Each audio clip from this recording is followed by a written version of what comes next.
Good evening, everyone, and welcome to the J Free 906 podcast. Jeff, Shannon, and Mike here with you tonight. How you guys doing? Excellent. I was going to say, after that episode last night, Oh man, my head hasn't stopped spinning.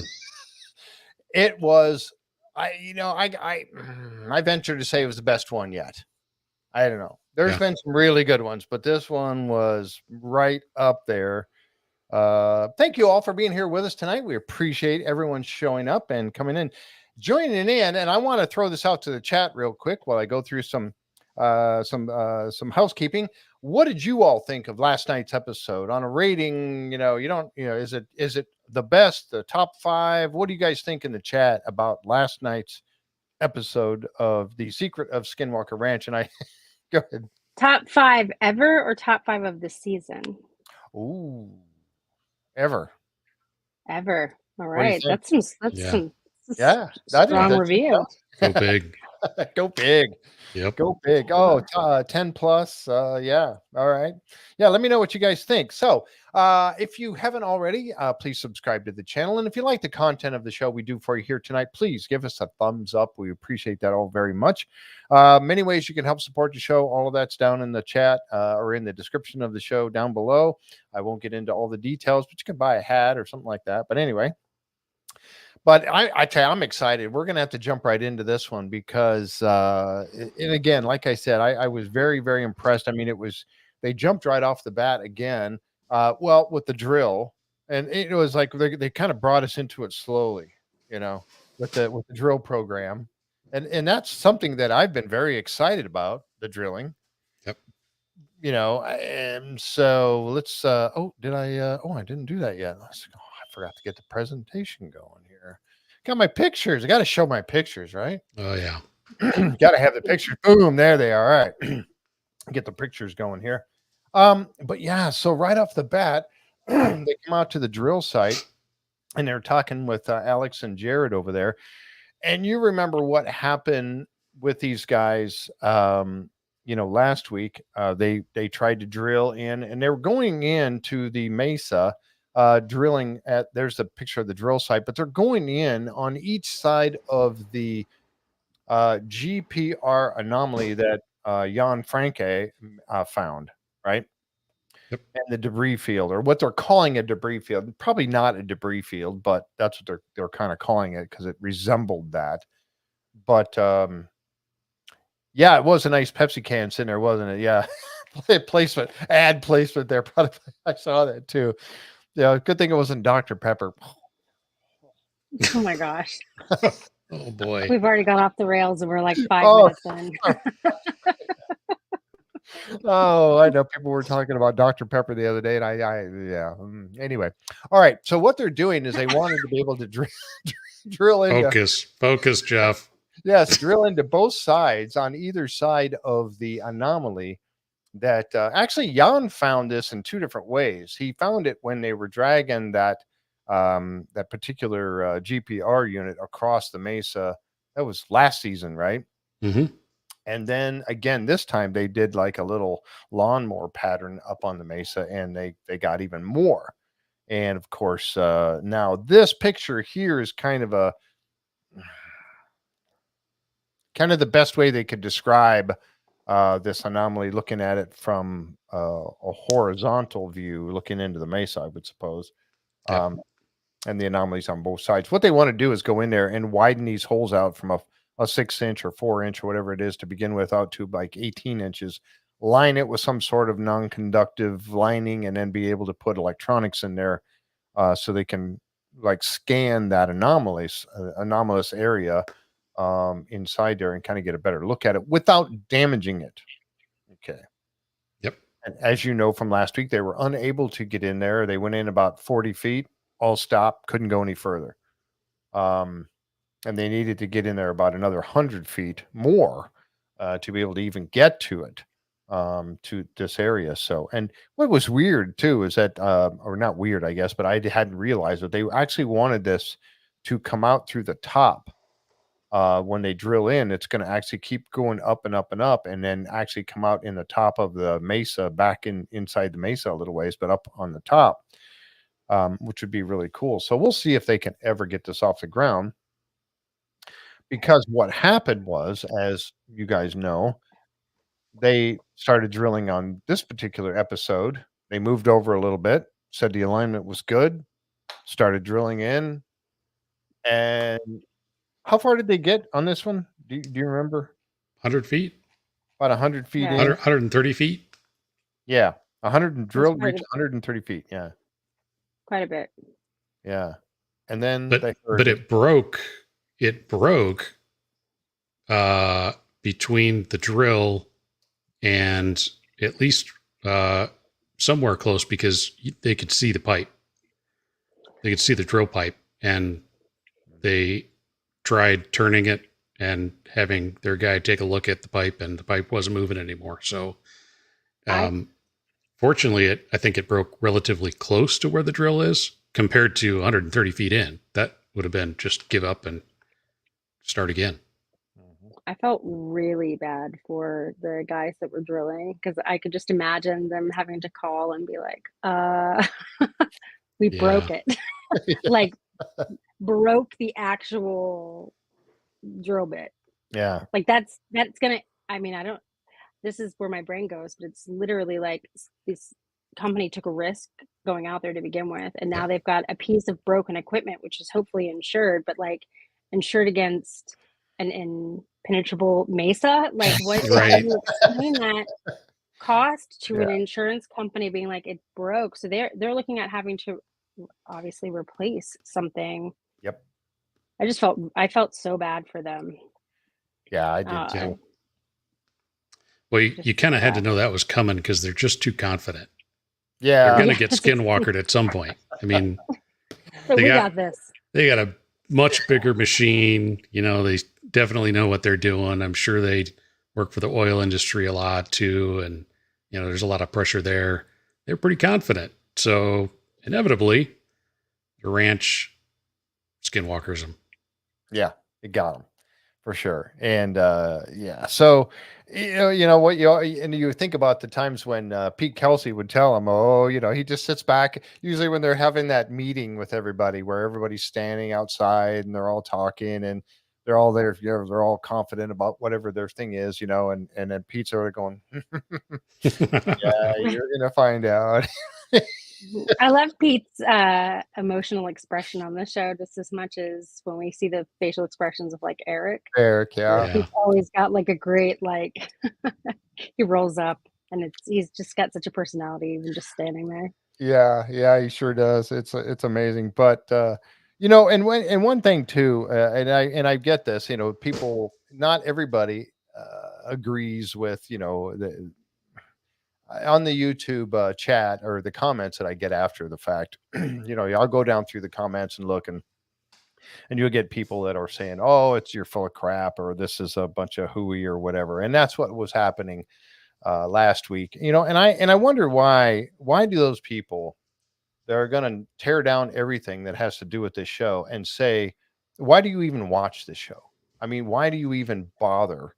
And why do you bother coming out here? Is it just so that you can say that it's all a bunch of crap? I mean, What I thought was funny is in the comments of last week was a lot of people being like, I work with Photoshop and I work with this. Like that's my day job. Like I'm a graphic designer. I am very, very familiar with Photoshop and image alterations and things like that. That's something that like I acknowledge and can see as being easily manipulated within a computer program. oh yeah, But if you are going to start from the base of being like, we're watching this and we trust that the information that's being given to us is accurate because we trust the team at this point from a personal level. Perhaps if I was just watching the show, maybe I would have some questions about it being doctor, but since getting to know the team, I look at that and I'm just like, you have to, if you're watching it, then it's okay to be skeptical, but like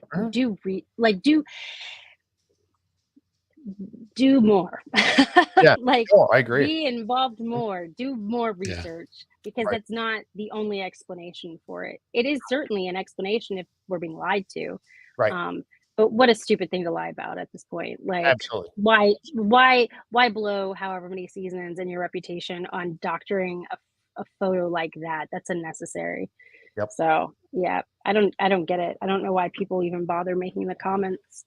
Yeah, I'm with you on that too. And here's the thing about, and we're going to talk about that as we jump over to the triangle here. Um, uh, but just a last thought on the drill site, they're going to go back. They're going to try to get this thing, put the pipe pulled out of there with the drill head. They're going to fix it and try to go back in. We still want them to get in there. We do know that they must, because we have not seen that scene yet where Dragon's got that jelly stuff on his hand. So that's coming. So we know that they get in there at least a little bit further. So that's coming. So we're going to jump over to the triangle, which takes me back to what I was talking about people coming on and saying that things were photoshopped. So let's do that now. And I wanted to say too, here's a shot of the scene. Now this is after they had done last week's show. You see that the cherry picker is still out there right here in the corner with the billboard on it, or the screen, whatever you want to call it. And things are set up, and they show up out there and they see Dragon down here in the bottom. Dragon's down there working on a rocket, getting rockets ready to go. The one thing I did want to say, and I also watch, there's a guy I really like watching, Missing 411, David Platty's. Great show. I love what his show is all about. I watch him quite a bit. I do subscribe to his channel. If you haven't, you might want to. What he's been doing this season, I don't know if he did it last season, but he did doing little. Oh, did he? Also last season, he does these little 30-minute reviews of each episode, and I happened to catch his today that he was talking about last night's episode. It was really good. It's David Platty's Missing 411. You can check him out. But he had mentioned the same thing. He was talking about the people that poo-poo what's going on. Oh, they're faking it. They're doing this and that. Here's the thing that he mentioned, and I've kind of mentioned it before. Okay, so let's just say that the guys on the ranch, your Travis and Eric and all these guys, which I do not believe, but let's just say that they were going to work this faking thing. Or do you think that every person, every company that comes onto this ranch to do work with their stuff, you're gonna tell them we're gonna fake some stuff here and you got to go along with it? That they're gonna get out, failures. Get out. Yep. Yeah. No. And I am absolutely certain that even if they signed NDAs, even if they loved the attention, like all of those things, that at least one person, one disgruntled crew member, one person who's like, whatever, would have done something by now to say that they worked in, like, there's not been one thing. I've not seen one thing. No, exactly. So case closed on that. If you really want to see what's going on, I believe what they're doing. I don't think they're going to fake anything. We have heard where they are asked to repeat something that they just did because they didn't get it on film or whatever, but that's it. That's the extent of it. It's not scripted, except that they do know what they're doing with their particular experiments that they're going to do. All right. With that said, getting out there to the triangle, and this is the big thing that everybody was talking about from last week, that it was photoshopped or something like that. I don't believe that they would have ever done that. And this was and still is, to me, one of the greatest pieces of evidence that we have yet. It is very difficult to explain. Mm-hmm. When I had this up on our big screen watching it, I noticed that in the picture on my television that it looked like you could almost see a green glow outline of where it's marked out on that green laser. Do you guys see that? Not the one with the blue, the one that's just the green itself. When we had it up on our big screen TV, you could see like a faint outline of on the like right, a green glow behind it. I guess it's my left. So that one. Yeah. Right here. I see a little bit of green right here. Yeah. And that's where people were saying it was photoshopped and they did a poor job. Oh, my kid could do better than that. No, obviously. I mean, honestly, though. If they were going to Photoshop it, they would have done a better job than this. Yeah, come on. So, I did too. But I noticed it. So what does that mean? Does that mean that something is just blocking? That's two things blocking it? Well, is it Jeff, a mirror image of a blocking? Do you want to switch to my... Yes. I attempted to try and do some drawings because now I draw really well with a computer and straight lines. So if you want to pull those up. All right. So I tried replicating this. Hopefully this works. I don't know if it will or not. If not, sorry. But so if that's the same sequence of there's a blue column, 2 green, 2 blue, and then a green kind of in front of the blue, that's what it looks like, at least down below. So go to the next one. So I tried to come up with the arrangement of the lasers on the ground. So the circle at the top is if you were looking straight down the barrel, so to speak, and where they'd be placed on the ground. So that kind of gave me the orientation of where the lasers would be on the ground. Next one. Okay. All right. So that leaves this, and we know the greens were affected, but the blues weren't. So is there a shape that would cover the greens the way they were, but not hit the blues? Next. I love that we have an engineer here. I know. I love loving this. This makes me so happy, Mike. So the shape is, I admit, a bit gratuitous, but a triangle works. Equilateral triangle. It does. So it covers the green. The left one is only partially covered. It pretty much fully covers the right green. The back green is fully covered. I know I clipped a little bit of that low blue one, the blue column that would be closest to us. But because we're looking, that direction, or if you're looking at the top part, you're looking up, you wouldn't see, it would be the back side of the laser that was cut off, and you wouldn't see the cutout. And we don't have any other views than the perspective that that one camera was. Right. So if you go to the next one, I don't know which. There it is. What we're on. There we go. So then you drop down what that triangle looks like on the side view to roughly the shape that it was. You see where I kind of got that cutout from. And then is there one more after that? Yep. Oh yeah, there's 2 more. So then that's what the shape could be. One more to the right. I think there, Jeff. Yeah, there you go. And you end up with that. Now, it doesn't explain why the blue still showed through it. But if you go back 2 slides there, Jeff. All right. You can make a correlation that somehow it's affecting the green lasers and not the blue. So it must, you could, infer that it's not touching the blue, or not in front of the blue, or on top of the blue in the top section.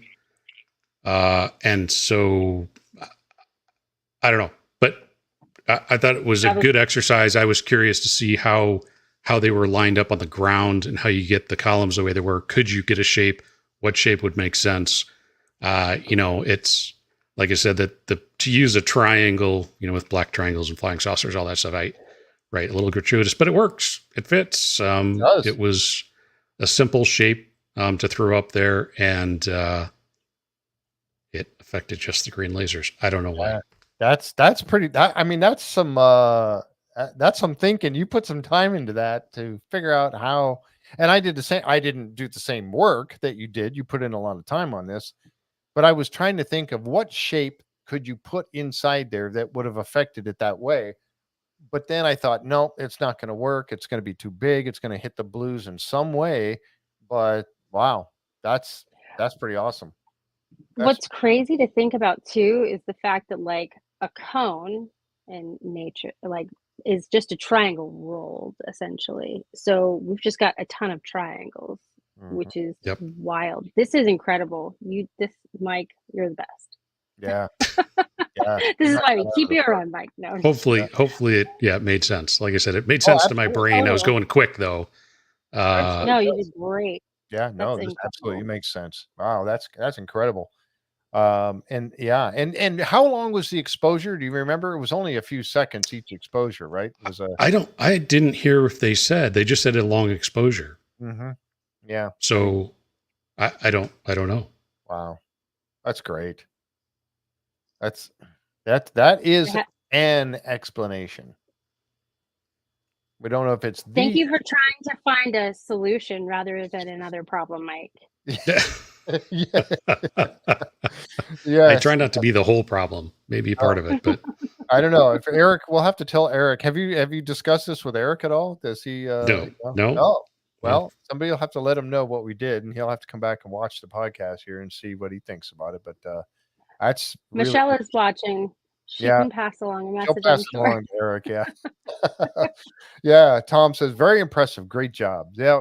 Very. That's really, really good. I'm glad you. I'm really glad that you shared this with me tonight, and so we could get it on the show. So this is good Yeah, information. Yeah, for sure. All right. Because amazing. it left us, all of us. Yeah, Mike has done it again. There you go. All of us was left with this wondering of how it could happen. And somebody even mentioned in the comments, you know, about the LiDAR. Could the LiDAR, a drone that was flying around, or the LiDAR, the ground based LiDAR that we know Pete was using, could that have affected it in any way? Well, he wasn't using that last week. He was flying the drone, right? So could that have, well, his actually was the heat sinking, and then Jim Royston had the LiDAR one, but could the LiDAR have affected it? Maybe, but probably not so specifically on just the green like that. I don't know. But it's good for people to think outside the box. What Yep. could cause that? And that's why you have to. That's what Eric loves, that when people get really thinking about stuff and try to come up with a solution for something, because I don't know that he knows. I don't. Hopefully they figured it out by now. What caused That'd be that. Yeah. great. Who knows? Maybe they haven't. Episode 10 will have the same drawing, only it'll be done. Yeah, exactly. So It'll be yeah, done with, good stuff. yeah. So they get yeah. So they get going out there, and they see the dragons out there messing with these uh the rockets again a little bit. Thank you. Helping me fill in my words here. Rockets, yes. Messing with the rockets. They call them expendable rockets, so they could shoot them at the tonight's experiment.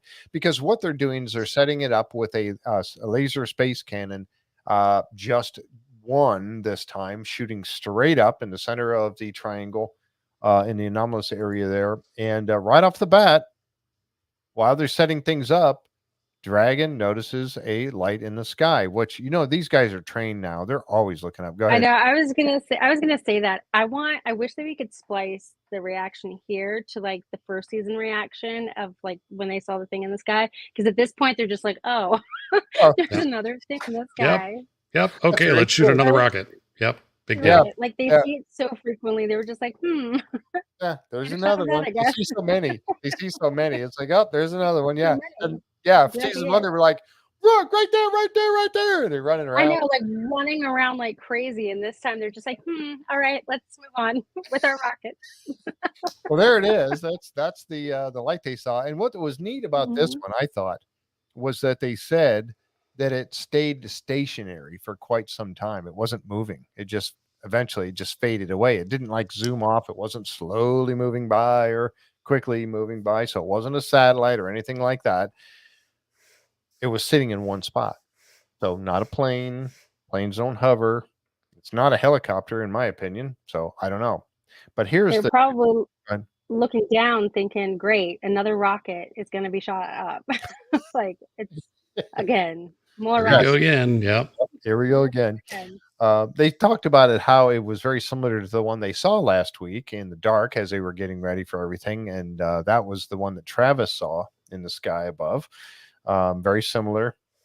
And it showed up a little brighter than in the nighttime sky than it would in the daytime sky. But anyway, I thought that was pretty interesting there. Right off the bat, they get a UAP. They got the guys. Here's the guys from New Salt Laser coming out to do their thing again. And of course, our friend Pete Kelsey, technologist, the man with all the really cool tech to come out there and play. He's there again The this man, week. the myth, the legend. That's right. Pete Kelsey. Absolutely. Jim Royston's going to be operating the drone again in this particular episode, like he did last week, and he's going to be flying the drone over with the LiDAR. So they keep calling to the LiDAR drone. And Pete is going to be messing with the Focus S, which is a ground-based LiDAR. This is This is the unit I think that actually saw. Remember when he was showing that scene of the mesa, and it had a section of it that was missing, like a shadowed area, like a shadow had been cast on a mesa, and that data was like 6 miles away off, Yeah. and it doesn't even have that kind of Mhm. range. But this Yeah. is that unit, so I can't imagine how much something like this costs. But it's a ground-based LiDAR unit. Terrestrial LiDAR. Yep. Mm-hmm. Yep. And they also had the slam scanner going, and that was going to be with Caleb was going to be walking that around, which he does in the episode. So they got LiDAR coming in all different ways. Yeah, hot rocks, hot rocks, brown socks. And here's kind of what they're looking at the triangle. There's your 3 different types of LiDAR they're going to be working. Does the green laser exist on the same? No, Nope.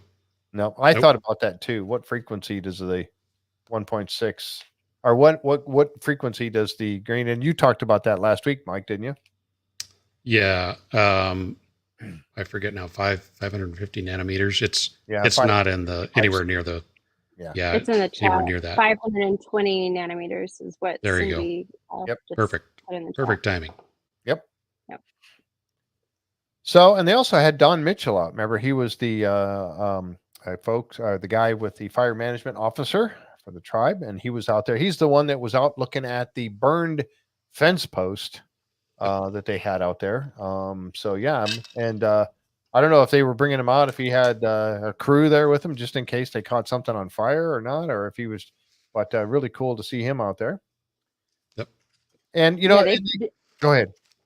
It was just a ton of different people. They had Omnitag, Pete Kelsey, Newsall, Don Mitchell. Like they just had everyone out there. Right. And the observers and whatnot, and all the camera crew. And that's when I go back to what David Pilates said. If they're going to fake something, every single one of these guys would have to be in on it. And do you really think? Right. No, I find that just so ridiculous. Also, they talked about GPS sensors monitoring in the GPS monitors in the triangle. And they send up these rockets. I think just about every one, because somebody said, well, they need to put a GPS on that rocket. I think they do on all of them now. They don't show us the data on all of them, but I think every single rocket has a payload of electronics on it, as well as a blinking light so they can find it in the nighttime and see it better as it's coming down and where it lands and all of that. But they had quite a few rockets on that table. So I think they probably shot more than we saw, but I don't know, because they said they ran out. But again, it's one of those things with the production company versus us, and we don't get to see all of the filming that they do for sure. So, but they had quite a few there that night, or several of them. I didn't know. I saw this. Is that a small telescope? Is that what that is? Yeah. Yep. Mm-hmm. With a electronic piece on the eyepiece, so that they can bring it over to a computer. And as you see, Travis is checking his alignment. He's probably looking straight up at the top of the laser beam, I would imagine. Yeah. Is that your take on that too? Yeah, I was kind of surprised they didn't show any shots from that later on in the episode, or at some point in the episode. That's very true. That would have been good to see. Yeah, it would have. Yeah, maybe we will in the future. I don't know. Again, it's one of those things where we don't get all of it. Thank you very much, Craig, Oklahoma Youper. I appreciate that very much. He was in the chat with us last night on Discord. We were all in there. Everybody was watching the episode at home, of course, and then we were talking about it during the commercials. So, so Craig was in there with us. Thanks, Craig. Appreciate that very much, sir. So, lots of different tech. They're bringing out everything to this, and there it is. Mike, I don't know, or Shannon, do you, either one of you, or maybe somebody in the chat, the laser space cannons have a limit as to how far the beam will go. And I caught that from the way that that Tim had mentioned that. He had said something as he was walking out there. He said, "Oh, it should be going much farther than that." Yeah, but there's not really a limit. It's I mean, it's going to, as it goes up, it's going to hit dust particles and, bats and other stuff. And as it continues to hit other particles, even once it goes into space, if it's hitting things, over time, it's just going to dissipate. It's going to lose. Okay. Right. It's going to be hitting enough away. stuff that, eventually it's just going to fade to nothing. Okay. But it just as is powerful as these like are, right. As powerful as these are, like he said, and you were right last week, Jeff, that you could see this time, those are water cooled. They're so hot. Yes. They're pumping out a ton. I mean, they haven't really shown anything, but these lasers would burn through things. Mm-hmm. So they're very powerful. You don't want to be anywhere near them when they're firing off. There's a reason they call them a cannon. Don't get in the way. Cannon. Yeah, don't get in the way of that thing. So as he was walking out there, he made that comment about the fact that it was, it should be going much higher than that. And yet here we have that awesome picture there of it stopping. And I noticed that at the top of it, it looks like an X. It looks like an X. Yeah. It immediately looked like it. I mean, like it looks like an X. So what is up or there? The top of a pyramid? I'm going to be going there here in just a little bit. Thank you very much around that, Shannon. That's exactly what. We'll get to that in just a little bit. But yeah, isn't that weird? I really thought that was very strange. How it not only did it stop, it didn't stop with a rounded over or anything like that. It has an X pattern. Now I don't know if that has something to do with the way the lights are.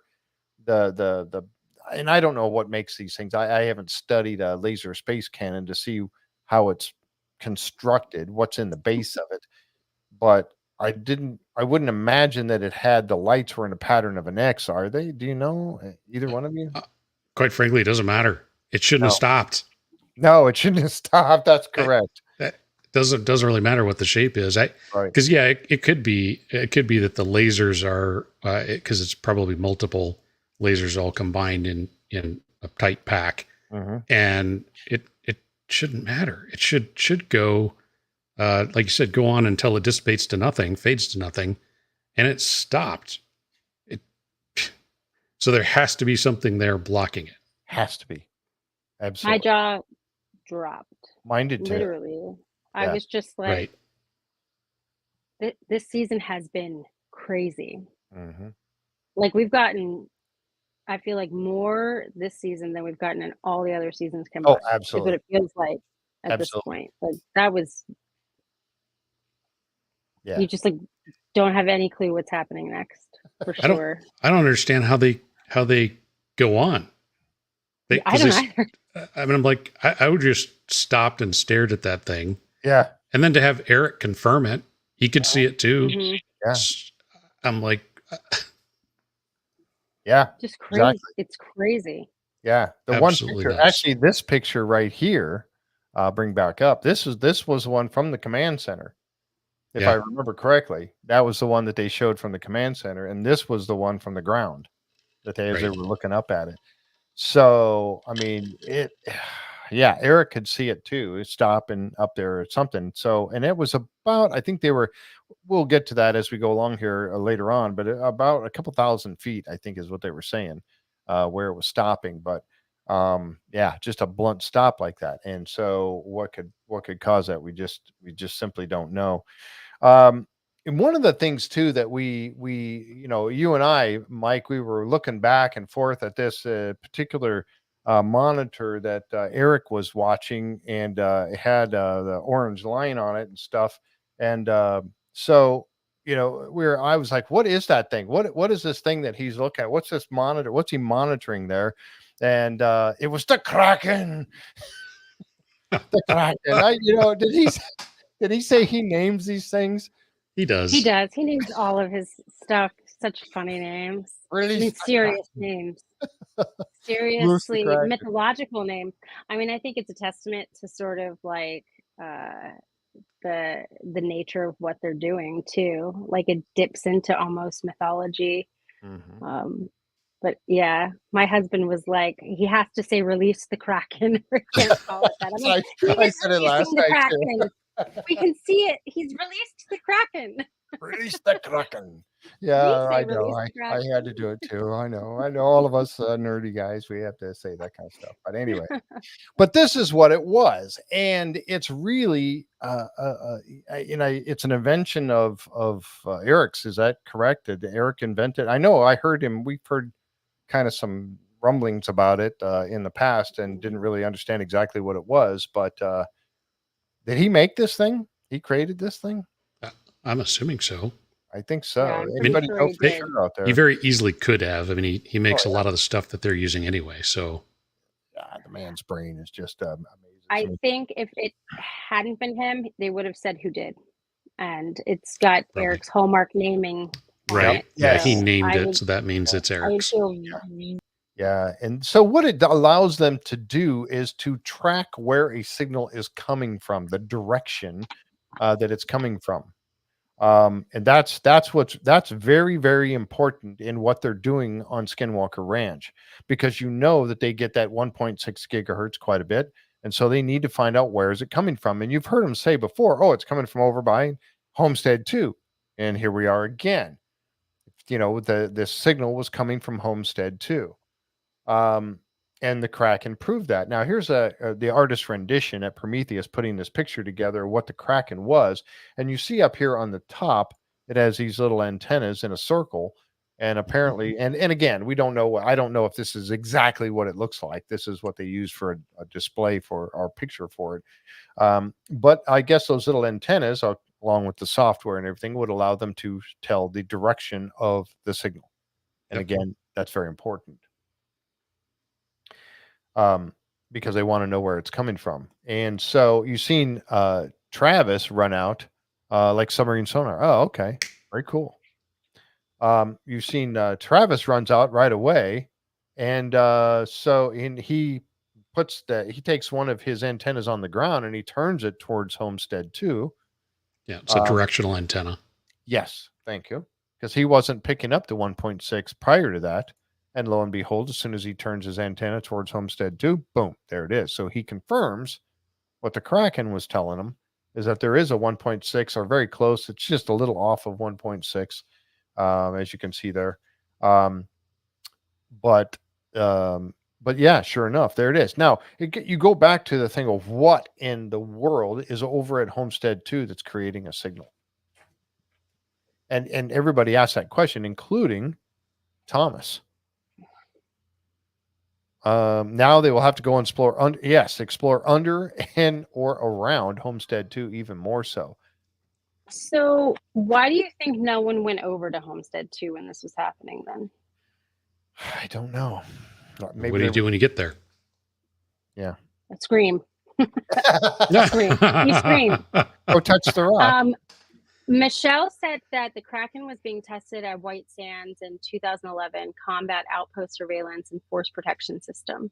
Oh. So it's a military system is what she's saying. Okay. But yeah, you go to Homestead 2, you find out where the signal's coming from, and then you scream so that people know that you need backup. Yeah. Well, I think Dragon would be with you. Or a bubble. Yeah. Or a bubble. And he's heavily armed, so he'd be with you for sure.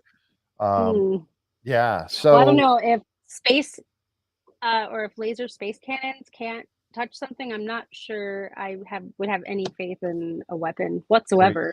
There you go. Like that's a giant drill bit, laser, a rocket. Like I don't know if that gun's gonna do much for you. Yeah, very good point. Yeah, they would just phase out, and the bullet would just keep on going. That's right. Yeah, probably bounce off. So can you go back to that? Can you go back to the picture of the antennas? Yep. Real quick. So the artist picture, the Kraken, yeah. The hang on, yeah, this one. Yeah. Okay. Zoom in on the picture there, real quick. So with the antennas spread out like that, even though that's not a long distance, there's a time delay between a signal reaching each one of those, or a delta in time between each of those antennas receiving a signal. Right. So the two or the one that's on the far left would get the signal first, and the one on the far right would get it last. You've got a few others to check how long it took to get there to those other antennas. And then I'm sure with software, quick computation, you can tell the direction that it came from. So kind of like you can tell what direction a sound comes from because you can hear it, coming from this side, maybe not so much this side. So it's that's a pretty slick system. Yeah, absolutely. Simple. Mm-hmm. And effective. And something, yeah, and very effective, obviously, and something that's very well needed, because this is something that they really needed to be able to. And again, I go back. I know I said that before, but to be able to know exactly where that signal's coming from, because early on last season, you remember that when they started, or even 2 seasons ago when they were picking up the 1.6, they had really no idea where it was coming from. Now they can track it. Yep. And my goodness, improvements. Absolutely. And get over to Homestead too. And take Shannon with you. Scream in my bubble. In your bubble, screaming in my bubble. I'll be a hamster ball rolling away screaming. If Shannon screams in a bubble, can we hear it? Can anybody hear it? Probably still, yeah. My bubble pops. I'm stranded. Yeah. So, yeah. I don't know. Pretty interesting. So, but again, all this time, hey, there's a space cannon laser that's being blocked by something. Yes. Yeah. While all this is going on. Really? Yeah. Yeah. I don't know. Skyhawk. And that manta thing, we're gonna let Mr. And I could jump into that, but we're not going to. We're going to stick with our show right now, but on this particular one. But Jim Kelgard and Roger Stokes are going to be talking about that beyond Skinwalker Ranch, and so they're going to have a lot of fun with that. What is the manta? The manta is something they were talking about on Beyond Skinwalker Ranch that could be under Mount Wilson Ranch. So, but that's another show, and those guys will be talking about it for sure. So you want to tune in to Soul of the Unexplained with those guys coming up. Next, as they were doing all this, as they got this beam being blocked and they got signals coming from Homestead 2, while all this is going on, Eric says, hey guys, I'm seeing an anomaly, a UAP that is slowly moving north of where your position is over the mesa. Can you guys see it? Nobody could see it.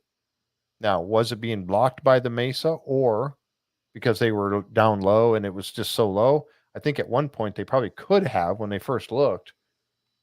So they didn't see it at all. And I've got a little video here that I'm going to show. It's just the showing of it moving as Eric was watching it as it was traveling downward very, very slowly.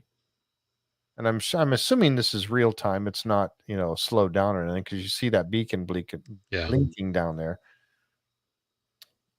So, and then he watched it. Thomas ran up on the mesa just in case the mesa was in the way, blocking their view of it, and they didn't see it. And you heard Travis say that he got up there with a minute to spare before Eric said it was gone, and he still didn't see it. Yeah.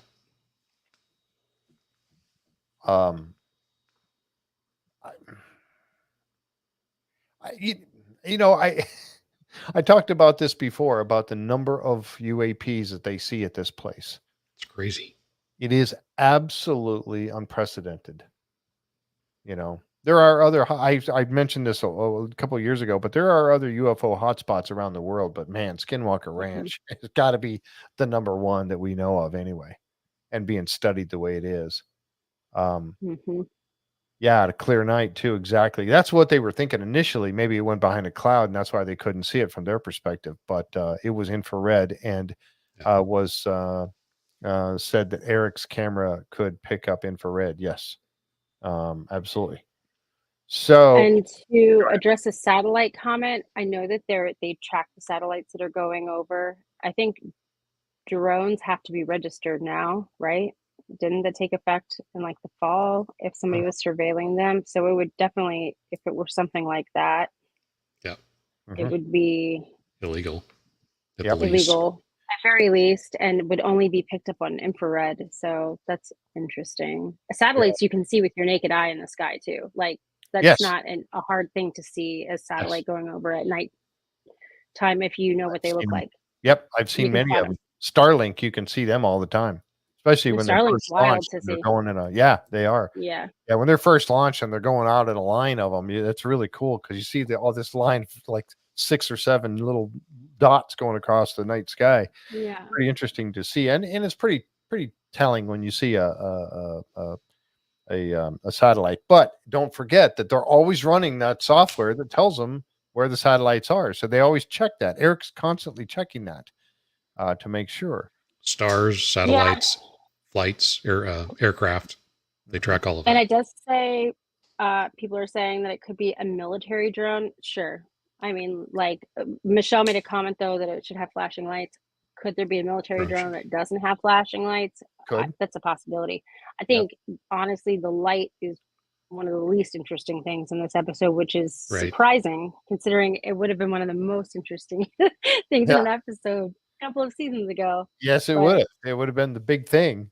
Yeah. But yet it was the small thing. Oh, another UAP. Look at that. It was sort of just like a side piece to the main course, I guess. But think about that too. If a unit or if a UAP is traveling around up there, multiple of them, and they can only be seen by infrared, how many could be traveling around that we don't see at all? That's why it's good. The ranch has so many cameras that people watch. Yeah. Right. And Eric does have he does have night vision going on some of those cameras too. So I mean, how many could be going over, any time of day or night, and we just don't see it because they're they can only be seen by the infrared cameras. So you're going to miss it. So I mean, it wasn't that jellyfish one that was seen going over that base. Wasn't that seen in infrared? I believe so. Yeah, because the picked up by infrared. The people on the base never saw it. Right. No one ever reacted to it. Didn't see it. Right. There was a dog that flew over, and the dog didn't even make any reaction to it yet. So probably, maybe. Yeah, probably.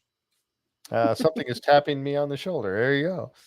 So, and that's when Travis jumps up and he's like, guys, get everything we've got. Get all the LiDAR fired up right now. Get it going, so they can start to track stuff. And so Caleb fires up the slam cam, and Pete fires up the ground-based LiDAR, and they get the drone in the air. Everything gets working immediately. They never did see the UAP that that Eric recorded, but they got all their stuff in the air. Here's just a quick picture of the flight path that that they were going to do, flying back and forth across the scanning with the LiDAR, with the drone, the flight route. And then they said, well, that's when Dragon's like, hey, let's launch a rocket. Travis is like, that's a great idea. So. Yeah, Travis, like he had to twist his arm. Hey, I have a rocket ready to go. Should we fire it? I don't know. What do you think, Travis? Nah. We don't. Of course, he's going to fire a rocket. I feel like Travis must always have a rocket on hand, just like at any given time. He does. That's what he's got with him. He's got his travel rocket. Yeah.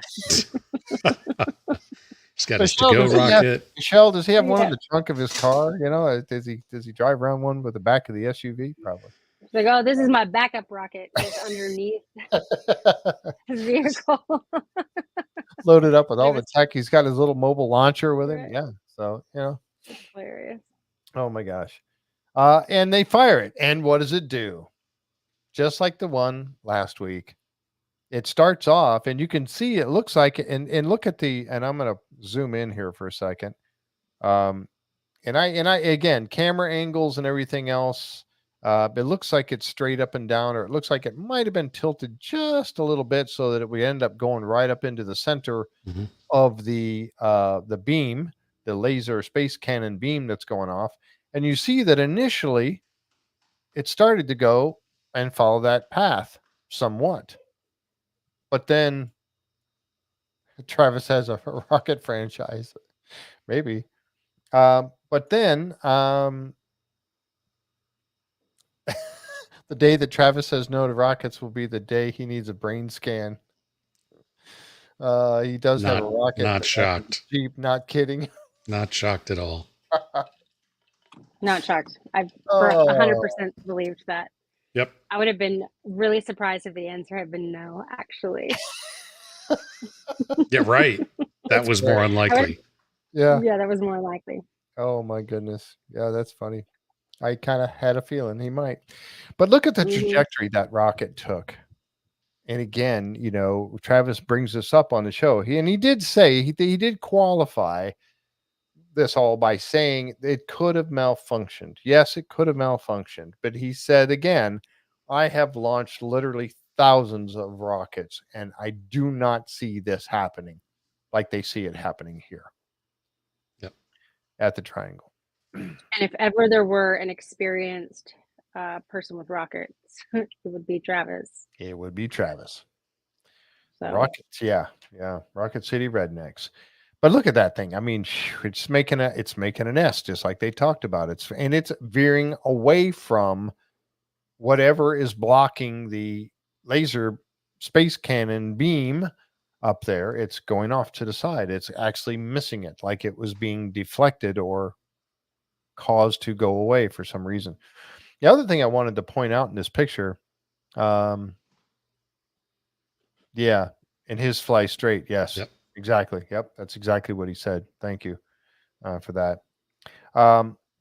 You know, you were talking about it burning things. Yes, I just saw that too. And they were asking if you want to zoom in on that a little bit. I bet they tried something. They might have tried something with that laser space cannon that was aimed at this particular billboard or whatever this thing is last week. And look at that black spot on there. Yep. Very curious, is it not? Yeah, burned the screen, did it not? Looks like it. We don't know if that's exactly what it was, but that was pure white when they were putting it up last week. It was, it did not have a burn spot on it. So tell me those lasers aren't hot. Yeah, oops. They could have caught on fire. Or they saw it starting to smoke or something. Then they notice that it changed a little bit up at the top. Now they're getting a double, like a split section, kind of like they were getting on the beam last week, where it had shot up and then ended and then continued on a few feet above that. But now we've got this double X going on up there. I got a couple of different shots of it from the ground and also from the command center on the cameras that Eric was looking at. This is probably one of my favorite moments ever for the show. Like, hands down. When that double cross showed up, I was like, I'm still looking at it, just my mind is blown. Yeah. But like, I've nothing, words don't come out right. I'm trying to think about how this is possible. I don't understand.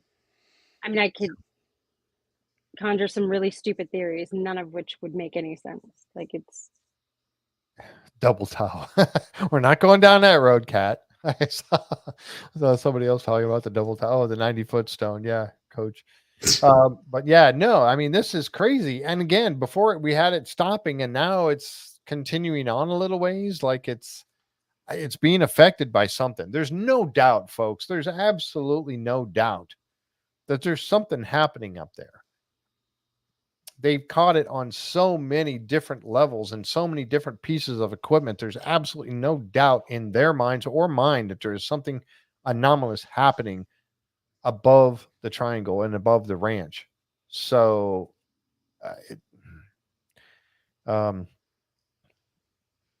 we observe changes in the perpendicular and parallel dynamics of the laser produced plasmas expansion at high magnetic field. Could that? Oh, that's really interesting. Field? Yeah. Huh. Interesting. I wish I were smarter. Right? Like, you watch things like this. I watch things like this, and I'm just like, I wish that I knew all about lasers and high magnetic fields. Like, yeah, me too. I do too. I'm learning about magnetic fields. I've got my my field meter, my tri-field meter. I have right back here on the shelf that I take out and I use once in a while. So when I go on an investigation, but yeah, so here you see it in the blue light. You see the double X's up there. Again, very strange. Something is manipulating it up there. Why did it change from being just simply cut off with one X on there to now having two? You It know just what would does not be make good sense. interesting to know, and I know that's a lot higher, so maybe the distance is different, but I'm wondering if the distance between the X's vertically is the Oh, same height as the chunk taken out of the green laser. yeah, I was wondering that Ooh. too. Yeah. Yep.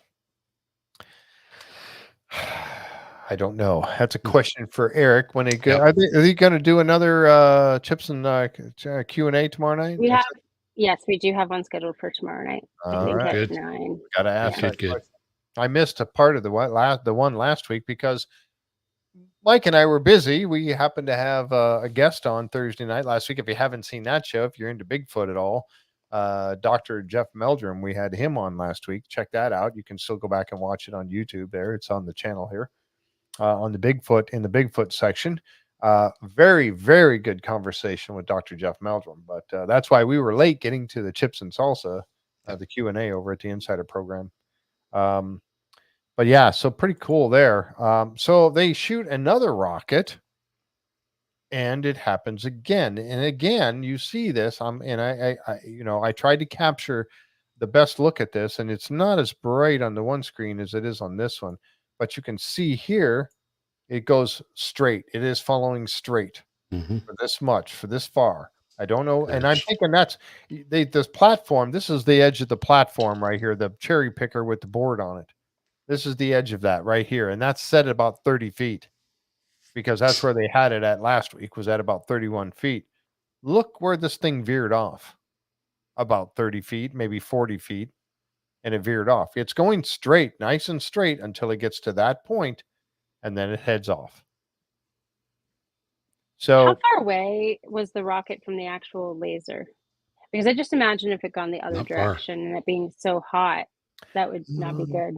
let's see if I can see that. They showed the launch pad. Yeah. Yeah, Not there it is. far. 30 feet. 30 feet, maybe at the most. Yeah. Hmm. No, I'd say less than that. I'd say probably 20 feet because this Yeah. is about 30 feet off the ground. Right. This the cherry picker. So, but and it is it is the other direction. So it could be anywhere between 20 and 30 feet away. So, yeah. Again, why? Why is something deflecting the rockets away? And it's clearly being deflected because it was running straight for the first 30 feet. It was running perfectly straight, and then off it goes. So I wonder if Dr. Taylor, who is far more intelligent than I am, definition of insanity, doing the same thing over and over and expecting a different result.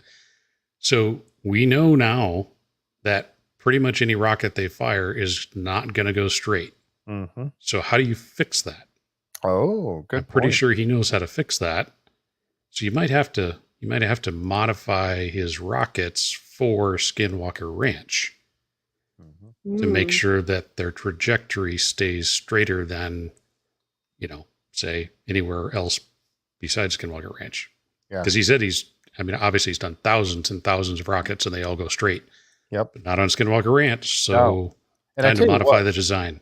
And I got to witness the guys when I was at Phenomicon last year. One of the things that you were allowed to do, or it was an add-on, was to go out with the guys and fire. They were shooting off rockets, and there was quite a few of us. You take a bus ride. They don't go to the ranch. They go to another location. I don't know. It was like a big, I don't know if it was like a sand pit area or wherever, but they went out to this big open area. And it had a lot of seating and everything there. I actually filmed it, and but they were shooting rockets off. Those rockets went straight, and I looked at that on my film. I went back and looked at my film. Those rockets went straight up. They didn't veer off. They didn't S thing or any of that kind of stuff. They went straight and very fast.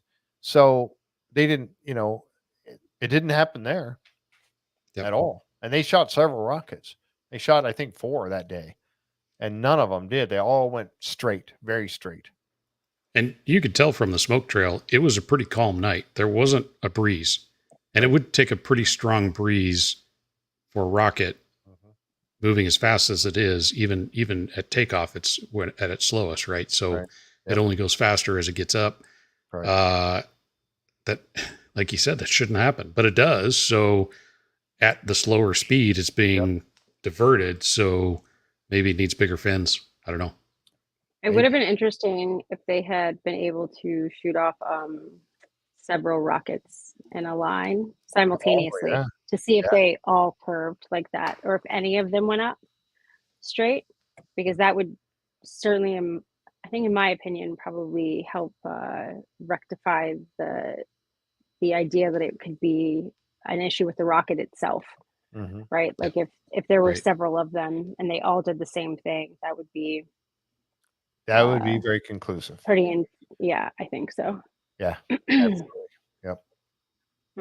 Yeah, they have tried. They did try multiple launches at the same time before, and that was just kind of fell apart. I mean, they were not getting them to go at the same time, and things were just going haywire with the whole operation. And again, you go back to the fact that Travis knows what he's doing with this, and then to have those, you're going with equipment malfunctions that seem to happen quite frequently on Skinwalker Ranch. All the time. Oh my gosh, B. Jones. Thanks to Mike, Shannon, and Jeff for opportunities to learn a bit more in your post show. Thank you, B. Jones. Thank you very much. Oh my gosh. 5222 this time. Last week it was 5111. Now it's 5222. Oh, thank you, dear. Next we jump over to, and this is where the show, you thought up to this point the show was pretty cool, huh? We're all just and I had to try to think for a second. At the end of the show, when it was over, I'm looking over here at this gentleman sitting over here who was sitting on the cash cow the whole time, and he's probably thinking, oh, wait till it's my turn. What have I got to show you? Brown socks are coming. But yeah, so they get over there and they get around the table. They're starting to go through the data from their experiment from the night before or whenever it is they got around to doing this. A couple of days later, Area 58 table.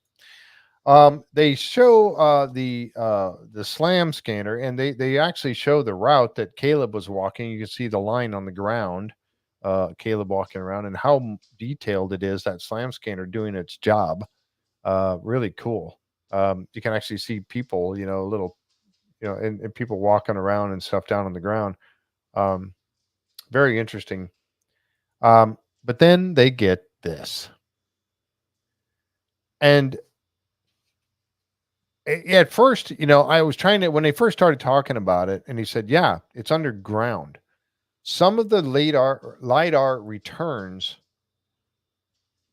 came from underground. And I know, Mike, you're much more learned on LiDAR than I am. How in the heck is that possible? It's not. It's not. Can't happen. Sorry. Yeah, Caleb went spelunking, right? Yeah. 200 feet underground. What in the heck? So do you have that formula that I sent you? Oh, yes. Let's bring that up. Because it ended up looking like a toroid. What? Mike, you have a formula too? Oh. You did a diagram. Did you bring 7-point slide? Your presentation can start anytime, Shannon. I have no presentation. I feel as though I should bow out of this at this point. I'm feeling a little inadequate myself, Shannon. Just to let you know. This is show now. The best show ever, right? I mean, it's the craziest. I mean, like Bryant said, who would have thought that a laser cannon being stopped by some object up in the sky was the least crazy thing we see? Yeah. I mean, really? Oh boy. Okay, but this is easy. This is easy math. Easy math. All I right, promise. easy math. Perfect. Here we go. I'm going to bring We this love up. it. Let's go. Don't glaze over, everybody in the chat. We got a lot of people watching right now. Don't glaze over. He's going to explain all this. So here we go. All Warning, right. science ahead. Yeah, science ahead. All Okay, right. so how does LiDAR, and man, I hope Pete Kelsey isn't in the chat, because if I screw this up, I'll feel bad. So how does it determine distance, right? Okay, so it's and I'm not going to read all this. You guys can read it or Google it or something, but it's the formula. It's a very simple formula. It's not complicated. The distance, d, is the speed of light times the amount of time it takes for the laser to go out and come back. And since you only want a single distance, you divide that by 2, because you don't want the back and forth, right? So Right. that's pretty simple. So how does a point end up further away than it really should be? Okay, so now you can go back to the to that side view where it shows it underneath. Okay. All right. Let me bring that one back. This man has done his homework. I'm telling you what. I know. I Well, feel like I should have called out tonight. No. Yes, too. that. Okay, so here's I again, I'm not, my daughter's the artist in the family. She didn't get it from me because I need a computer to draw. So if, and I have a drawing, so hopefully this shows up. So this is a little terrestrial based LiDAR scanner, and I know this is a slam can, so, but I wasn't going to risk drawing Caleb, have it look bad and have him see it, because he's a lot bigger than I am. Yeah, me too. So if the laser goes out, okay, hits the ground, goes back, you get this distance. Okay, so in order for that to end up being below ground, let me add to my drawing a little bit here. Okay, so in order for it to do this, that formula is the amount of time it takes, right, to go from, boy, this is all backwards. I got to look. Goes from here down to here and back. Mm-hmm. Okay. And then you divide by 2. So you really just get that total distance. So in order for those points to show up underground, it had to take longer than it should have for that laser to come back. Mm-hmm. Like missing time? Like like a time extra anomaly? time. Like extra time. Extra time. So the laser, you could look at it a couple of different ways. You could say the laser was slowed down because and the time was correct. Okay, so if the laser, so essentially what you're saying by slowing down the laser, on that equation, c is the speed of light. The laser should travel at the speed of light really fast, right? But it's saying it's further away, so the laser had to take longer to go back, so the speed of light changed. Or flip it around and say the speed of light was correct, but the time clock in the LiDAR unit slowed down, and its second took milliseconds, nanoseconds longer than it should have, and it made a wrong calculation and put the point below ground. We've had this conversation before about GPS. And yes, we have. I love the J Stratton GPS data because it shows a nice, neat, clean, slow progression down below the ground. And again, same thing. How does that happen? Somehow that signal is being delayed, and it takes nanoseconds of delay. It's not a big delay. It's not like Eric Bard is aging half the speed that I am. It's not like that. That'd be fantastic, but no, it's nanoseconds is all it takes. And how do you, regardless of how you do it, if the light slowed down or if time wasn't moving at the right speed, that's a super simple equation. That's the only way those points end up down there. It's not GPS related. It's time of flight. It's the time that laser light takes to go out and come back, divide by 2, and it gives you the distance from the laser to that point in space. And these points are underground. That's the only way I can think of that you can get I agree. points underground. Now, why were they in a ring? It would have been a lot easier if it was like my drawing and that was a terrestrial based laser on a tripod, not moving. But that was Caleb walking around. Mm-hmm. Yeah, Caleb was So the moving. ring- He didn't stay still on that. Go ahead. Right. I was just going to say the center of the ring would denote that it was operating fine in the center, Yes. right? Correct. Because it didn't pick up anything. Right. It only There's picked very up few. the outside, and that's where the issue would have been: is the outside of it, not the center of it. Correct. Thank you, Skyhawk. Yes, Mike is in the trying. zone tonight. I'm trying. He's in the twilight zone. Yes. We all are. Thank We're you, being sir. sucked Appreciate it into very it much. with him. Yeah, But that tracks with the problems they're having with GPS. If a signal or light or the speed of light, I mean, because the signal from the GPS satellites is traveling at the speed of light too, and yet it's stuff shows up underground all the time. How does that happen? wow. I mean, Yeah.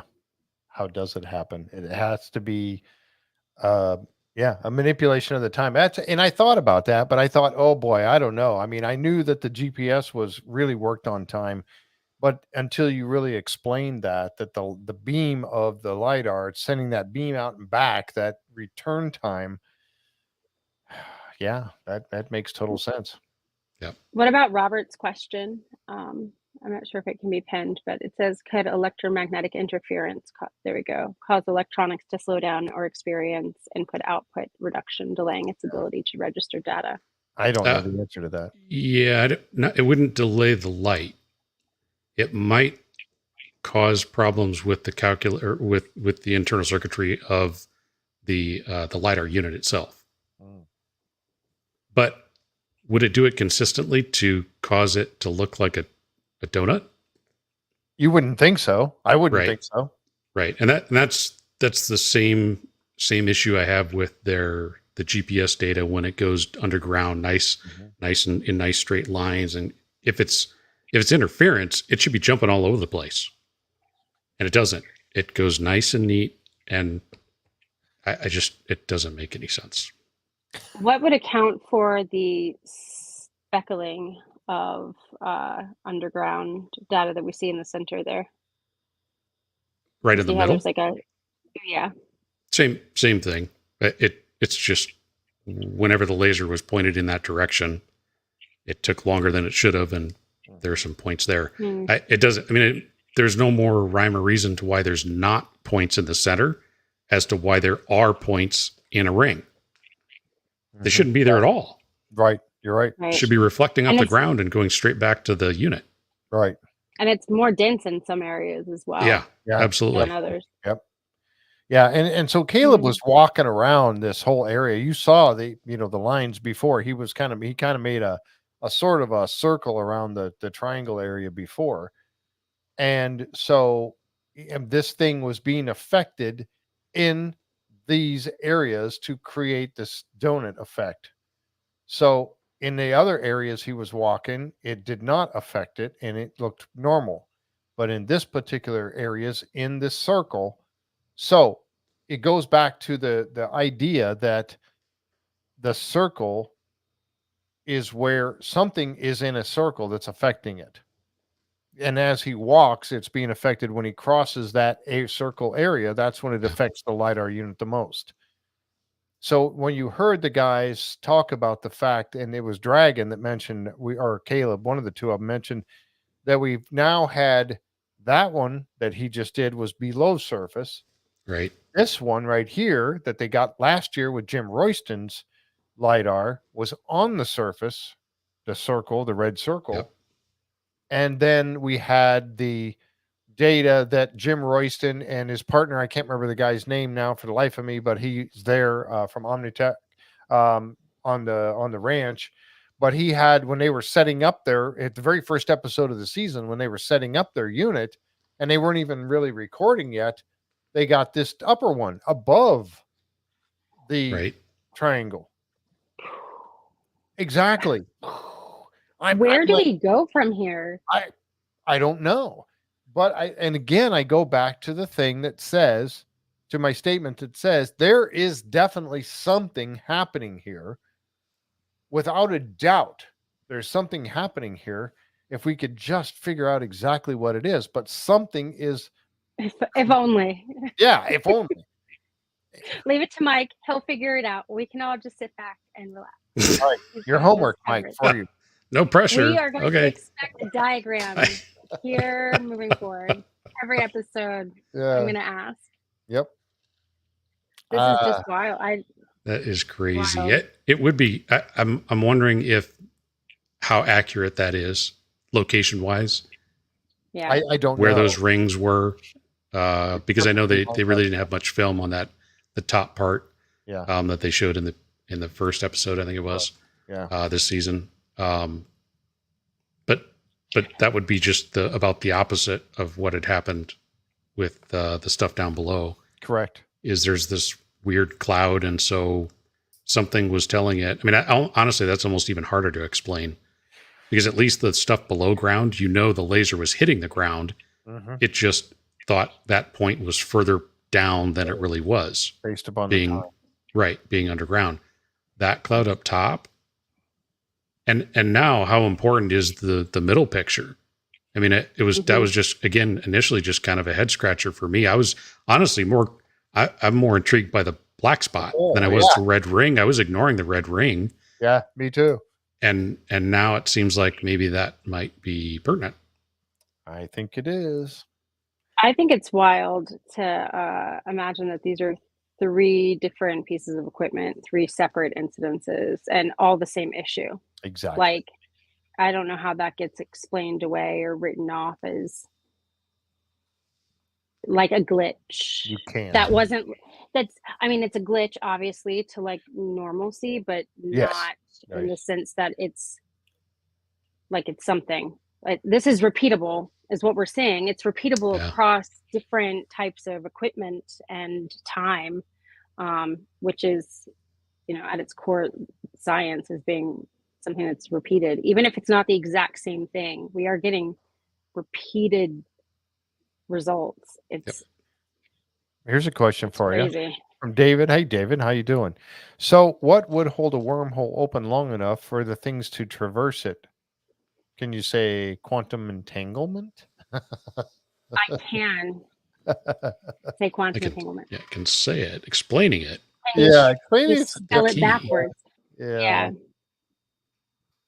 Oh, I can't get that to. Yeah, I mean, like, how far does it go? Yeah. And why does it turn on and off? Because they're walking around in these spaces. Right.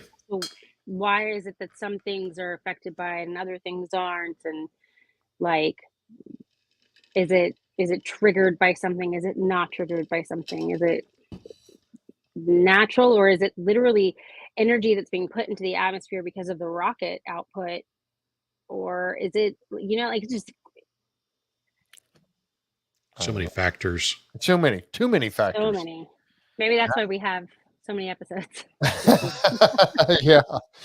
But you're right, Rebecca. Yes, you are correct. History is being made at Skinwalker Ranch, without a doubt. It is. And I think that everyone is really starting to realize that now, including, the government and everybody else. But and I go back to the folks that say, "Oh, it's all made up. This is hilariously stupid," or whatever. You really aren't paying attention. Mm-hmm. You truly are not, because this is wild information right here. And it gets better, because Pete Kelsey was not done. But wait, there's more. But wait. Yeah, but wait, there's more. Don't order just yet. The fact that they chose to put this all in the same episode too. Yes, I know. Means there's more to come. I know. There must be even so more? Much that they're like, okay, we'll stop here. Yeah. And then just let's save this part here for another episode so we can stretch this out a little bit longer. Yeah. Now this information was data from the terrestrial LiDAR unit, the land base that Pete Kelsey was operating. Not the slam scanner, but the actual one that was on the tripod that was running. And initially they were looking, this is looking towards the east field from the triangle. The triangle would be over here. You can see the edge of the cherry picker right here. So that's the triangles over here. This is over towards the east field, where they were doing the radio through the Mesa experiment a few weeks ago, and where the anomaly is. But I think Jim coined it as Kelsey's Tower. How cool. That's over here, Kelsey's I Tower. like that.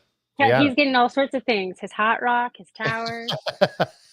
Pete, yeah, I mean, yeah, we gotta definitely have him back on the show.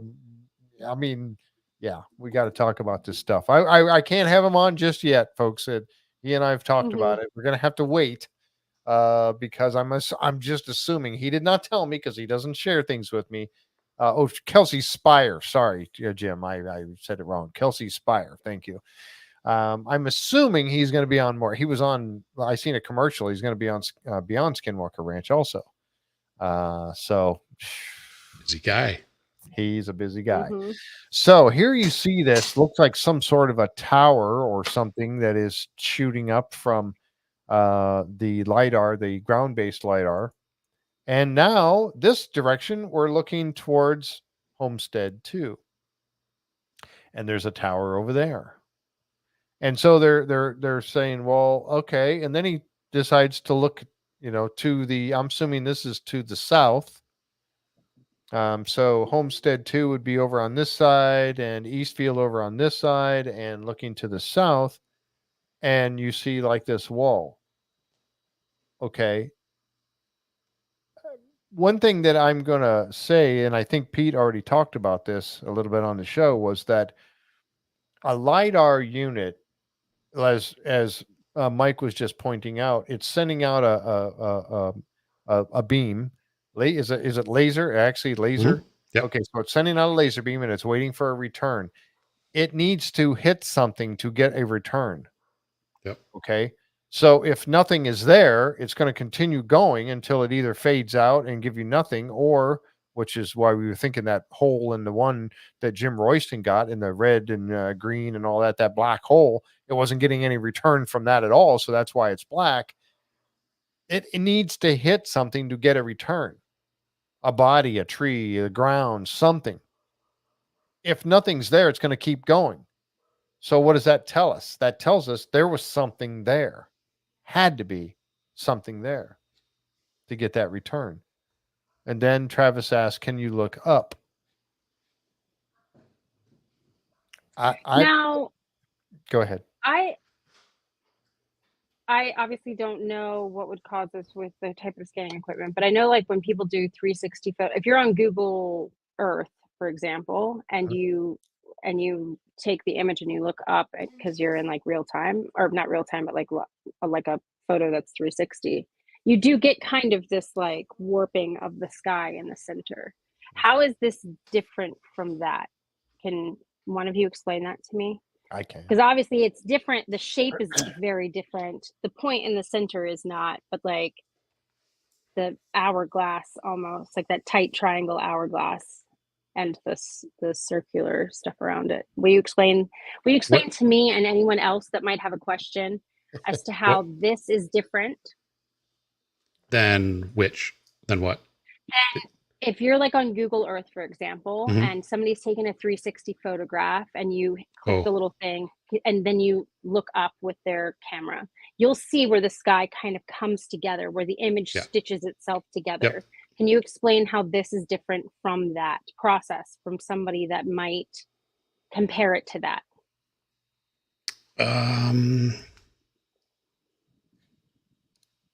Well, is it because of how it works? I'll tell you what I know. I'm not as as certain about this image. One thing I will note, though, you see the circular pattern, although it's not really in those, like you said, the 2 hourglass. There's a dark section, but I was wondering if those 2 columns are sort of the scrunched up section, the missing stuff that would make if it had made a perfect circle. It's almost like it scraped everything over and made those 2 columns, because they are perfectly opposite each other.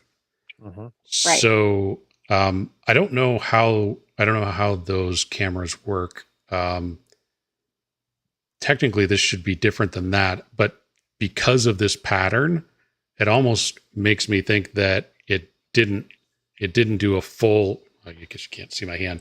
It was looking out this way and down, and as the scanner, I mean, it spins, so it's almost like it didn't go all the way through the top, or maybe the software is just taking from that vertical point down to the ground, that sweep, and it's doing vertical slices this way. That's a Pete question. Yeah, that's really a Pete but question. As it turns, if it's going up to vertical, straight up and down, and coming back down as it's turning, then you would have this period, this point at the top in which that's the it's looking straight up. Right, but it should never look like this. No. You should never have that the horizontal circle, swirling, and you shouldn't have those columns either. None of that should happen. Now, I think that's why he was blown away. Yeah, go ahead. Yeah.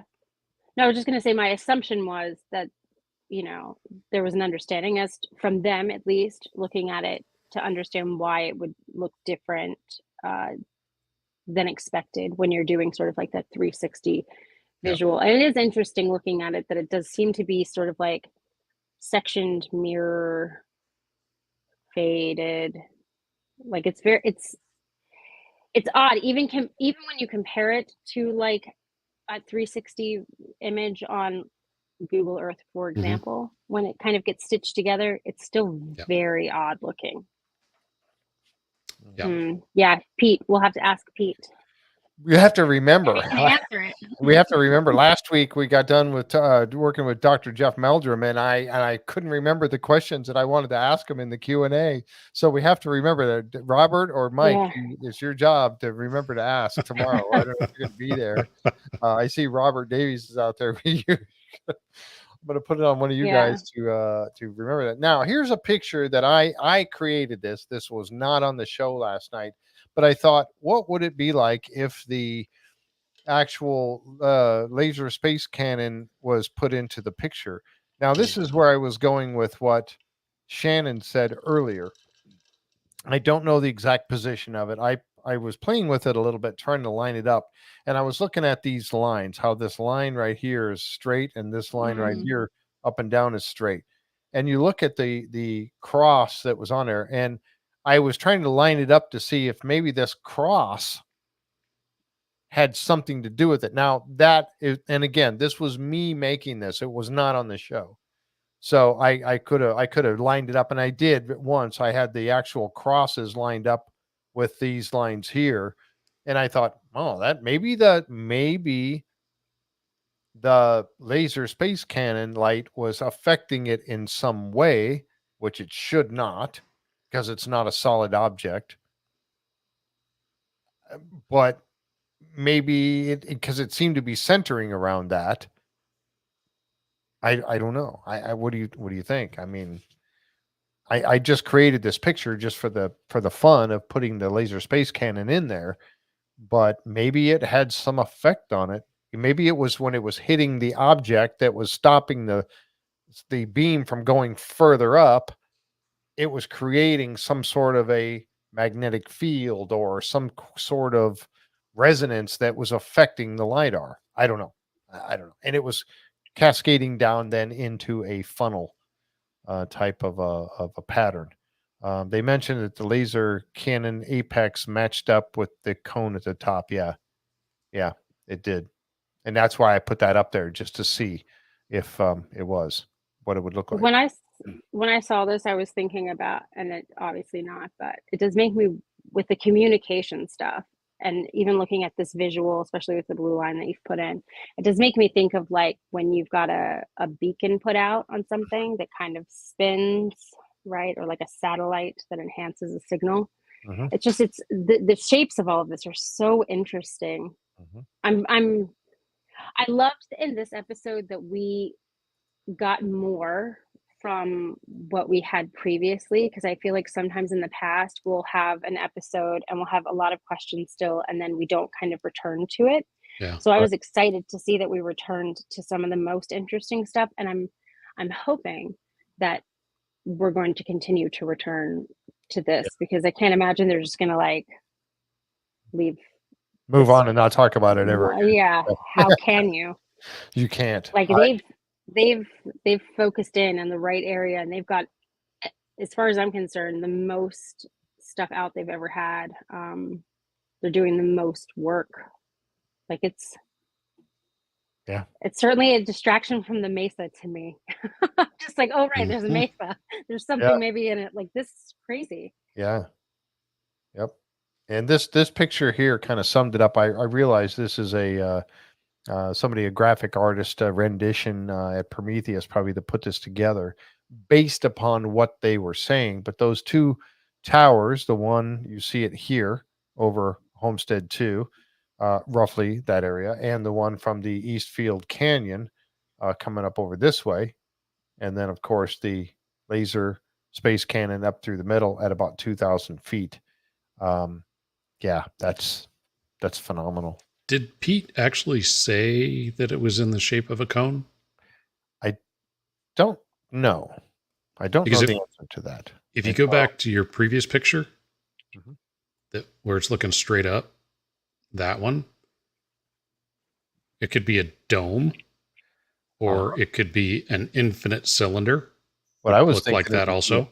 a pyramid, like that was Shannon was kind of going there earlier, like a pyramid shape. Yeah, Kevin Nichols. Oh, Leanne, thank you so much. What did she say here? We are like bugs in a children's Yeah. bug habitat container. Yes, I know it feels like that sometimes, doesn't it? Thank you, Leanne, very much. I appreciate that. Thank you. Better than bugs on the sidewalk waiting to get squashed. Squished, yeah. Yeah.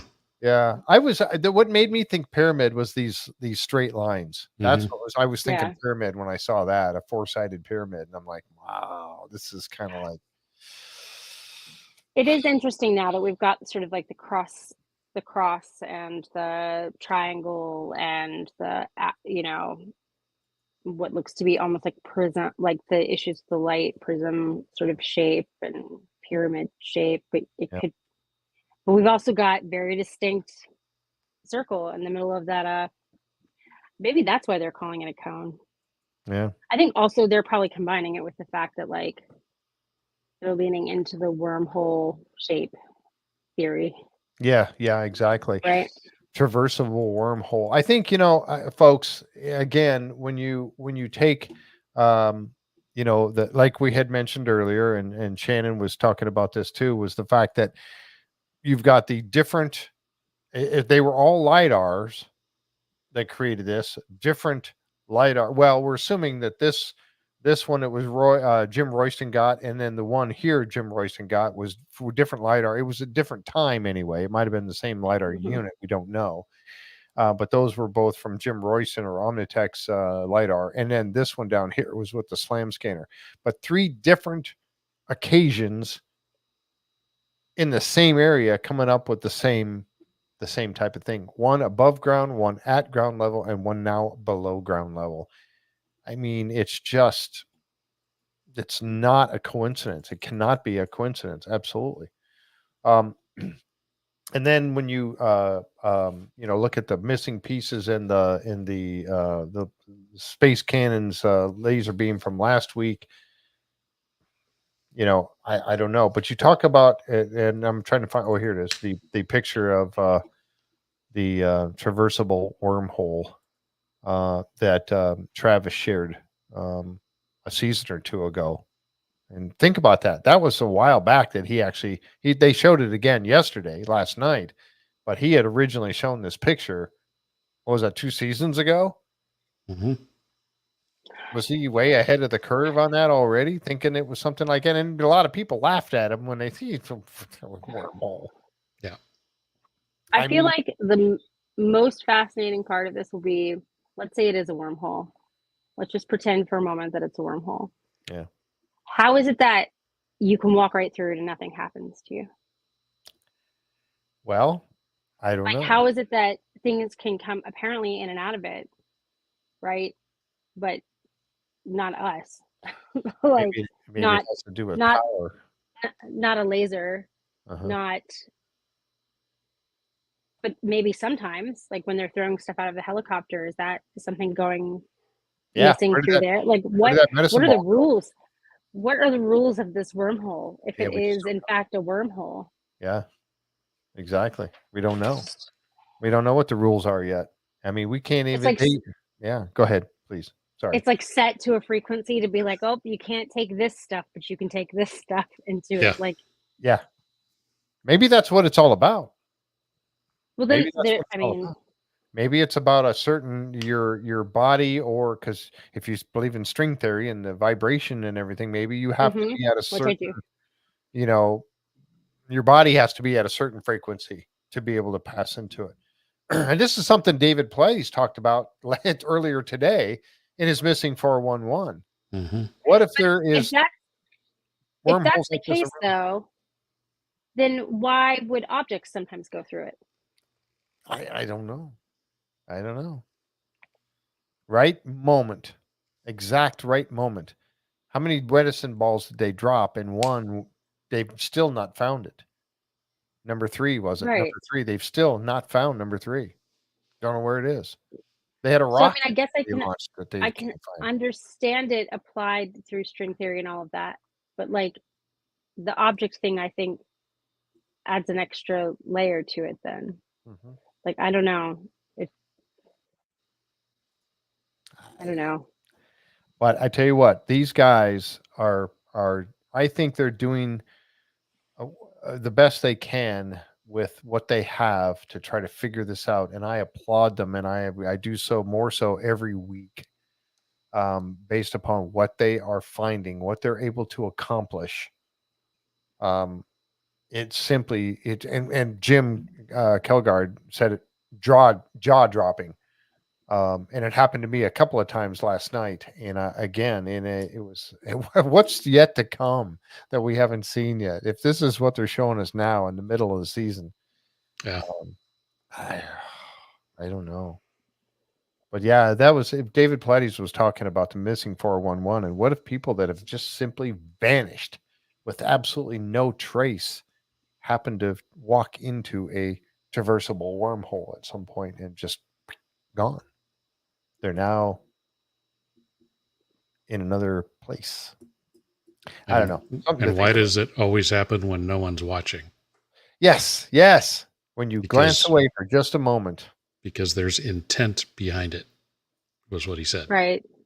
You can apply the observer effect to that. Yep. This is. Yep. I know crazy. We could start a whole nother conversation right there. You start talking about the people thing. And then I start going to like wanting to know about the anatomy of each person that's gone missing. Because that's my thing. This whole episode, Mike, I have to applaud you. While I was scratching my head, you were drawing diagrams, and I'm just so impressed by your. Well, yeah. I'm trying to figure it out myself. He's an engineer. So I'm not saying I'm right. I'm just like, hey, this is tracking, at least makes logical sense. And maybe that's my downfall, is using logic on Skinwalker Ranch. It doesn't apply. I don't know. Yeah. But yeah, crazy. I don't know. Crazy stuff. Absolutely crazy. But again, I go back to what I said before. There is definitely something happening here. And these guys are getting closer and closer to being able to see it, track it, find it on a regular basis. Now, they're finding different things, different technologies that can detect it.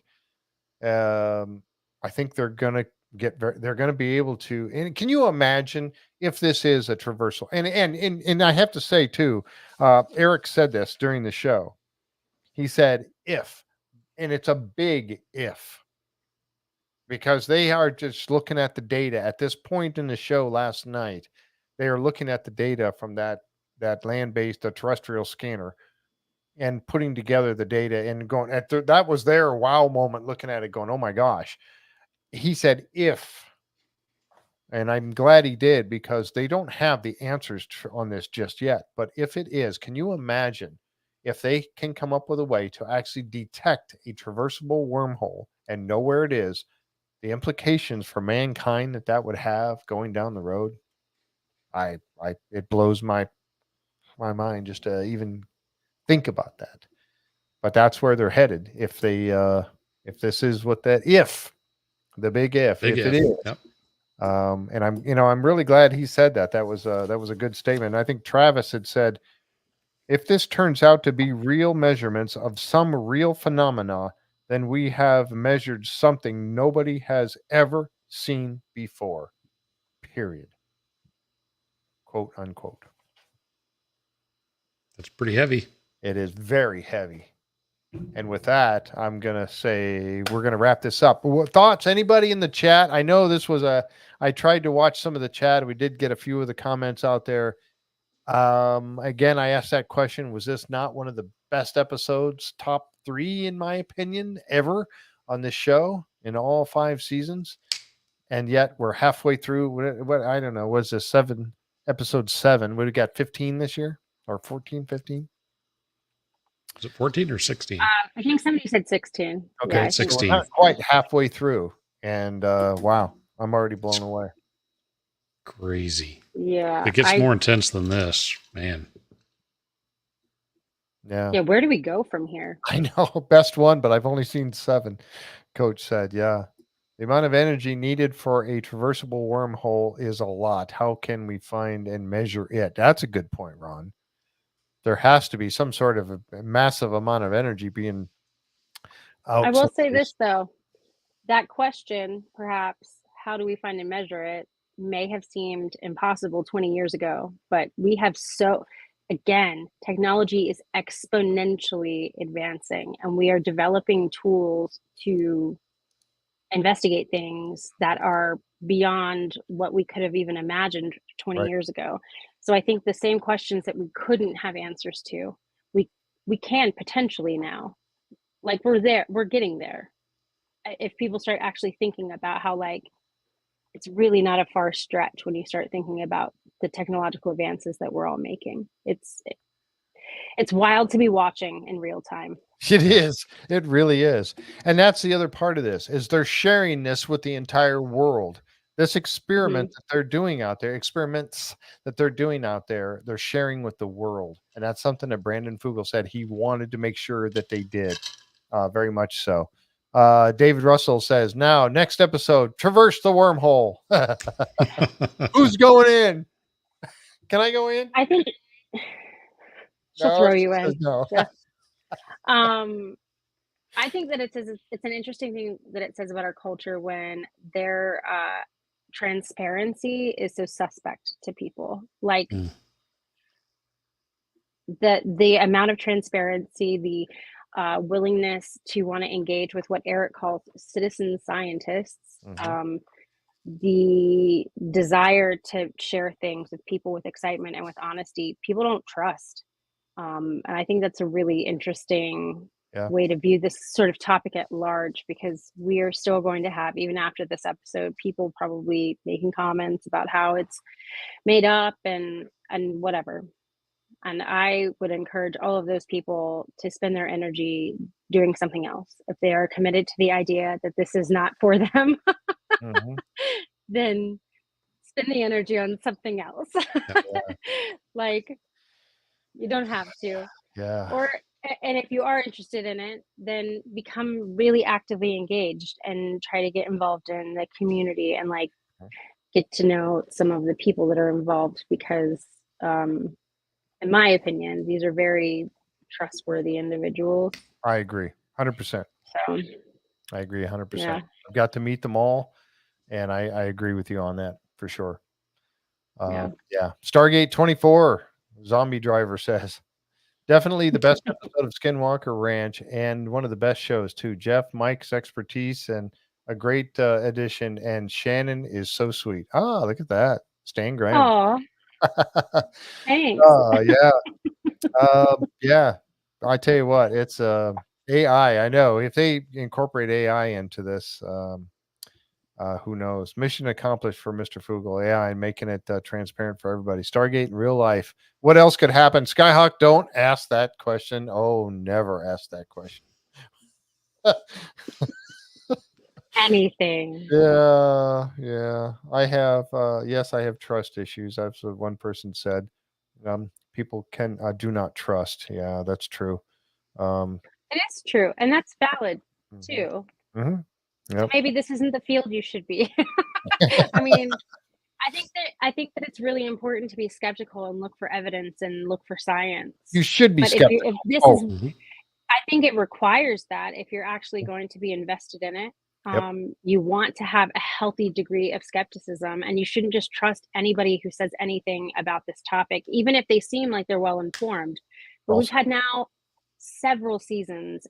I mean, like they are showing us evidence, and History Channel's fine. Like, it's not like it's Skinwalker Ranch is going to make or break the bank for them. Like, they don't need to put on a farce that has gone as far as impacting government legislature. Like, it just doesn't make any sense at this point to try to say that it's not something. Right. But I'll stop. I digress. No, you're well said. I think you said that very well. You're exactly right. We have to change the term "getting skinwalkered" into "getting wormholed." Oh, oh my God. Seems problematic. Yeah, it does seem a little problematic. Maybe.